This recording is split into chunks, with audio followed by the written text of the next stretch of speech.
እንግዲህ ትላንትና እንዳቀረብኩላችሁ እንግዲህ በሰውነታችን ላይ ሆርሞኖች በሆርሞንና በነርቭ ነው እንግዲህ ሰውነታችን የሚታዘዘው ብያችኋለሁ። እንግዲህ ከሰውነታችን ላይ ከመጠን በላይ ሆርሞን የሚመነጭ ከሆነ ወይም ከመጠን በታይ የሚመነጭ ከሆነ የሰውነት ጉዳት ይዞ ይመጣል። የልብ ችግር ታካርዲያ ምንድነው? የልብ ችግር ይዞ ይመጣል። የኩላሊት ችግር ይዞ ይመጣል። የሽንት ቧንቧ ችግር ይዞ ይመጣል። የስኳር በሽታ ይዞ ይመጣል። የደም ግፊት ይዞ ይመጣል። ከዛም በኋላ ራስን መጨናነቅ ወይም ራስን መሳት ወይም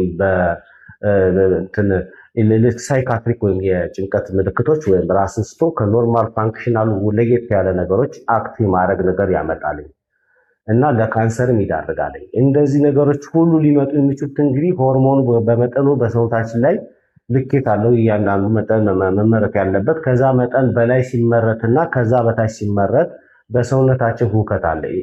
ሁከት ይፈጠራል። ያን ሁከት ደግሞ በጣም በሰውነታችን ላይ አስፈላጊ ነገሮችን ሳናገኝ ስንቀር ለብዙ በሽታ ቅድም እንደገለጽኳችሁ ሊዳረግ ይችላልና ዛሬ በሳምፕል በደንብ አድርጌ ላሳያችሁ ነው ይዤ የመጣሁት። እንግዲህ ይሄንን በታዩበት ሰዓት ላይ ይሄ ከመጠን በላይ ከሰውነታችን ላይ በሚመነጭ ሰዓት ላይ የሚከሰቱና ከመጠን በታች ሲከሰቱ ማለት ነው። ይሄ ኖርማል ነው ብዬ ነው። በኖርማሉ አንድ ሰው ሰውነት ላይ ልክ በዚህ አይነት በዚህ ልክ መመንጨትና በዚህ ልክ ሰውነታችን ይሄ ባላንስ ተደርጎ ሰውነታችን በዚህ ልክ ላይ መቀበል ያለበት ያነሰ የሚመረት ማለት እንግዲህ ይሄ ንጹህ ውሃ ነው አይታችሁታል። ከዚህ ከኖርማሉ በዚህ ልክ ሰውነታችን ላይ መገኘት ያለበት ሆርሞን ወደዚህ ግማሹን ልጨምርላችሁ። ያው ይታያችኋል። ይሄ በኖርማሉ ነው። በኖርማሉ በስነ ስርዓት በዚህ ልክ መመረት ያለበት በዚህ ልክ አሁን ይሄንና ሁለቱን በምታዩበት ሰዓት ላይ ከዚህ ጋር ላይ አነስተኛ ነው። ይሄንን ልክ እንደ ሆርሞን አድርገን ብናየው ከዚህ እዚህኛው ላይ ስንጨምረው በዚህ ልክ በሰውነታችን ላይ ይገኛል። ሄሞ ባላንስ እና ሄሞስታተስ ብዬ የምላችሁ ለዚህ ነው። በዚህ ልክ መፈጠር ያለበት በሰውነታችን ላይ መገኘት ያለበት ከሰውነታችን በዚህ ልክ አንሶ የሚመጣ ከሆነ ሃይፖታይሮይዲዝም የምንለው ማለት ነው። ሃይፖታይሮይዲዝም የምንለው እንደዚህ በሚመጣ ሰዓት ላይ ሰውነታችን ውስጥ መገኘት ያለበት ነገር ሳይገኝ ሲቀር ሰውነታችን ይጎዳል። ውደት የምንለው ነገር አለ። በአማርኛ ውደት ልላችሁ የፈለግኩት ሄሞ ባላንስ እና ሄሞስታቲክ።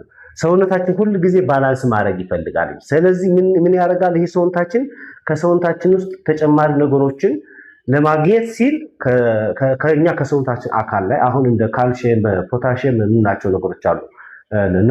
እነሱ ከሆርሞኑ ከምግብ የምናገኛቸው ነገሮች። እነዚህ አሁን ካልሲየም ለማግኘት ሲፈልግ አሁን አንድ ካልሲየም በሰውነታችን ላይ ካልሲየም በመጠኑ የማናገኝ አይነት ከሆነ ካልሲየሙ ከሰውነታችን አነስተኛ ከሆነ የራሳችን ሰውነት አጥንታችንን በመብላት ባላንስ ያደርገዋል። ባላንስ አደረገ ብዬላችሁ ፈልገው ልክ በዚች ልክ መሆን ስላለበት ሰውነታችን አጥንታችንን በመብላት ከአጥንታችን ውስጥ ካልሲየምን በመውሰድ ልክ እንደዚህ ጎሎ አንሶ የነበረውን ካልሲየም ያስተካክለውና ወደዚህ ወደ ኖርማል ይወስደዋል።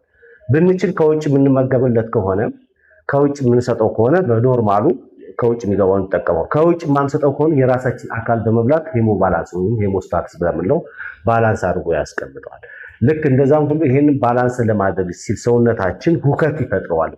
ሆርሞን ከውጭ የምንጠቀመው ነገር ስላልሆነ ከውስጣችን የሚመነጭ ነገር ስለሆነ ያ የሚመነጭ ነገር ጉድለት በሚያሳይበት ሰዓት ላይ ያንን ነገር ለመሙላት አይችልም። ይሄንን ነገር ደግሞ ጉድለት የሚያሳየው አሁን ኢስትሮጅን የሚያመነጨው፣ ፕሮጀስትሮን የሚያመነጨው፣ ቴስቶስትሮን የሚያመነጨው፣ አድሬናሊን የሚያመነጨው ነገሮች ከታይሮይድ ነው የሚመጣውና ኢስትሮጅን የሚያመነጨው ነገር በሚያንስ ሰዓት ላይ እንግዲህ ከእድሜዋ ሳይደርስ ወይም 45 ዓመት ሳይሞላ ቀደም ብላ በ30 ዓመቷ በ25 ዓመቷ አንድ ሴት ልጅ እንዳትወልድ ማን እንድትሆን ያደርጋታል? ከሰውነታቸው መመንጨት ያለበት ነገር ኢስትሮጅን ፕሮጀስትሮን በአግባቡ ስለማይመነጭ ይሄ ችግሩ የመጣው ከታይሮይድ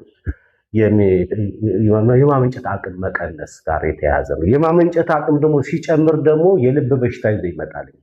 የልብ በሽታ ይመጣል። የኩላሊት በሽታ ይዞ ይመጣል። ኩላሊት ፌል የማድረግ ልብን ፌል የማድረግ ነገር ይመጣል። ካንሰር እንዲፈጠር ያደርጋል ብዬላችሁ እንግዲህ በቃ በጣም በከፍተኛ ሁኔታ ከኖርማሉ የዘለለ የመጀመሪያው ኖርማል ነው ብያቸዋለሁ። ይሄኛውን በኖርማል መልክ ይሄኛውን እንየውና ይሄ ከመጠን በላይ በሚሆንበት ሰዓት ላይ ማለት ነው ከሰውነታችን ላይ ከመጠን በላይ አሁን ይሄ ከመጠን በላይ ይሄ አዎ እና ይሄኛው ከመጠን በላይ ከሰውነታችን ላይ ሆርሞን መነጨ ማለት ነው። ከመጠን በላይ ሆርሞን በሚመነጭበት ሰዓት ላይ ሰውነታችን ላይ ያንን ሆርሞን ወደ ኖርማሉ አሁን ይሄኛውን ቅድም በዚህ ጋር ያለችው ነበር ኖርማል ብዬ ያልኳችሁ። ይሄ የማነስ ነገር ነው። የማነስ ሲታይ ማለት ነው። ወይም በኖርማሉ ቀላል እንዲገባችሁ እንዳትሳሳቱ። ይሄኛውን በኖርማል መመንጨት ያለበት የሰውነታችን ላይ መገኘት ያለበት ሆርሞን በዚህ ልክ ቢሆን ሆርሞኑ በዚህ ልክ መገኘት ሲገባው ከዚህ መጠን በላይ ግን እዚህኛው ላይ በስቶ ሊገኝ ይችላል። ከመጠን በላይ መነጨ ማለት ነው። ይሄንን የመጠን በላይ የመነጨውን ሄሞ ባላንስ የምንለው ነገር አለ። ቅድም እንዳልኳችሁ እዚህኛው ላይ ሄሞ ባላንስ ቢላችሁ የምፈልገው ባላንስ ተደርጎ ይሄ በኖርማል በዚህ ደረጃ ላይ መጥቶ እንዲቀመጥ ሆርሞን ሰውነታችን አላስፈላጊ ነገር ከመጠን በላይ ስለመነጨም ይሄንን ነገር ለማስወገድ ሽንት በሽንት የማስወገድ ስራ ነው። በትንፋሽ ያስወግዳል፣ በላብ ያስወግዳል ሰውነታችን እና ሽንት ቶሎ ቶሎ ለማሸናትና ይሄንን ነገር ንጥረ ነገሮችን ሆርሞን ለማስወጣት ሲል ሽንት ቶሎ ቶሎ እንድንሸና ያደርገናል። ሽንት ቶሎ ቶሎ በመሽናታችን ምክንያት ኩላሊታችን ፌል ያደርጋል፣ ኩላሊት ጉዳት ያመጣል። ሁለተኛ ደግሞ ሽንት ሆርሞኑን ለማስወገድ ብሎ በሽንት አማካኝነት ሆርሞኑን በሚያስወግድበት ሰዓት ላይ ሰውነታችን ደግሞ ፖታሽየም፣ ማግኔዥየም፣ ካልሽየም፣ ዚንክ የምንላቸው ነገሮች ከሰውነታችን አስፈላጊ ንጥረ ነገሮች ያላስፈላጊነት ከዚህ ሆርሞኑ ሰውነታችን ሄሞ ባላንስ ለማድረግ ፈልጎ ይሄን ሆርሞን ለማስወጣት ፈልጎ በሽንትና በላብ በሚያስወጣበት ሰዓት ላይ አላስፈላጊ ከሰውነታችን ላይ ንጥረ ነገሮች ይወጣሉ። አላስፈላጊ ንጥረ ነገሮች ወጡ ማለት እንግዲህ እንደ ቫይታሚን አሉ። ቫይታሚኖች 12 አይነት ቫይታሚኖች አሉ። ቢ1 ቢ2 ቢ3 እያልን አለ እና ነርቭ እንግዲህ ከነርቭ ጋር ላይ የሚያነካከው ነገር ስላለ ስለ ነርቭ ማወራል ብያቸዋለሁ። እና ነርቭ ደግሞ የሚፈልገው እነዚህ ቫይታሚኖችን የሚፈልገው ቫይታሚኖችን ተጠቅሞ በሰውነታችን ላይ የነርቭ ፐልስ ሊሄድ የሚችለው። ከዛም ባለፈ ደግሞ ሰውነታችን እንቅስቃሴ ለማድረግ ደግሞ ካልሲየም ይፈልጋል። ሰውነታችን ለእንቅስቃሴ ጡንቻ ለመሸማቀቅና ለመዘርጋት ነርቭ እንደፈለገ በሰውነታችን ላይ እንድንቀሳቀስ እንድናወራ ለማድረግ ቫይታሚኖች ይፈልጋሉ። ይሄ ሰውነታችን ግን ታይሮይድ ሆርሞን ከመጠን በላይ ከመመንጨቱ የተነሳ ያን ለማስወጣት ሲል የሚጠቀመው ሜካኒዝም ሰውነታችን ላይ ያላስፈላጊ የሚያስፈልጉ ንጥረ ነገሮች ያላስፈላጊ ይወጣሉ። በሚወጡበት ሰዓት ላይ ነርቭ ይጎዳል። የነርቭ ችግር ይዞ ይመጣል። የልብ ችግር ይዞ ይመጣል። ካንሰር ይዞ ይመጣል። የሆርሞን ለውጥ ይመጣል። አሁን ኢንሱሊን በኖርማል ኢንሱሊን የላችሁ የስኳር በሽተኞች ማለት ነው። ስኳር በሽተኞች እንግዲህ ስኳር ሲጎዳና የስኳር የሚያመነጨው ቤታዋን ምንለው አለ ሆርሞን የሚያመነጭ እሱ በሚጎዳበት ሰዓት ላይ ነው ስኳር በሽተኛ የምንለው። ታይፕ 1 እና ታይፕ 2 እንላቸው። እሱ ሳይጎዳ ጤነኛ ሆኖ እያለ ኢንሱሊን እንዲያመነጭ የሚያደርግ ትዕዛዝ የሚሰጥ ሆርሞን ከታይሮይድ የሚመነጨው። ከታይሮይድ ለሱ በተደጋጋሚ ከመጠን በላይ ሆርሞን ይመነጭና ሲሄድ ያላስፈላጊ ኢንሱሊንን ያመነጫል። ያላስፈላጊ ኢንሱሊን በሚመነጭበት ሰዓት ላይ ኢንሱሊን ሬዚስት ያደርጋል ሰውነታችን። ከዛ ያንን ነገር ለማስተካከል ሄሞስታቲክ ሄሞ ባላንስ ያልኳችሁ ነገር አለና ያንን ለማስተካከል ሲል በሽንት አሁንም ያስወጣዋል። በሚያስወጣበት ሰዓት ላይ ይሄኛውን በዚህ ልክ ባላንስ ለማድረግ ፈልጎ ነው በሽንት የሚያስወጣው። ይሄን ለማስወጣት ሲል በሽንት ኤክሰስ የሆነ ሽንት በሚሸናበት ሰዓት ንጥረ ነገሮች ይወጣሉ። ንጥረ ነገሮች ሲወጡ የነርቭ ችግር አሁን ይመጣል። የልብ ችግር ይዞ ይመጣል። የካንሰር ችግር ይዞ ይመጣል። ሾክ ውስጥ እንድንገባ የሚያደርገን ሰውነትን መቆጣጠር መዛል፣ ሰውነታችን እንቅስቃሴ መገደብ፣ ነርቭም አንድ ላይ እየተጎዳ ስለሚሄድ ልክ ሽባ የመሆን ነገር፣ አንደኛው ፓርታችን የመጎዳት ነገር፣ እንደዚህ ያሉ ነገሮች ይመጣሉ። ኩላሊት ፌል ያደርጋል። ሽንት ቧንቧ ኢንፌክሽን ላይ ሽንት ቧንቧ ኢንፌክሽን የኩላሊት ኢንፌክሽን ይመጣል እና የልብ ችግር ትልቁ የልብ ችግር ነው ይዞ የሚመጣው። የልብ ችግር እንግዲህ ይህንን ባላንስ ለማድረግ ሰውነታችን ሂደቱን በሚያፋጥንበት ሰዓት ላይ የልብ ስራ ይበዛባታል። ልብ እንግዲህ ነርቮ ሲስተም አይቆጣጠራትም፣ ሆርሞን አይቆጣጠራትም ብያቸዋል። በራሷ ነርቮ ሲስተም የምትንቀሳቀሰው።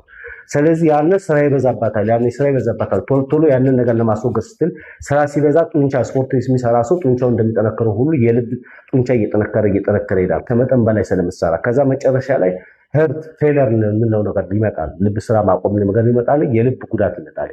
ከዛ እየጠነከረ የሚፈለገውን ያህል መርጨት ሲያቅታት የሚገባው ደምና የሚወጣው ደም ባላንስ በማይሆንበት ሰዓት ላይ እንግዲህ የታይሮይድ የእንቅርት ላይ ያለ የሚመነጭ ሆርሞን በብዛት በመመንጨትና መመንጨት ያለበት ሳይመነጭ በአነስተኛ ሲመነጭ የሚመጣ ችግር የልብን ችግር ይዞ ይመጣል እንዳልኳችሁ።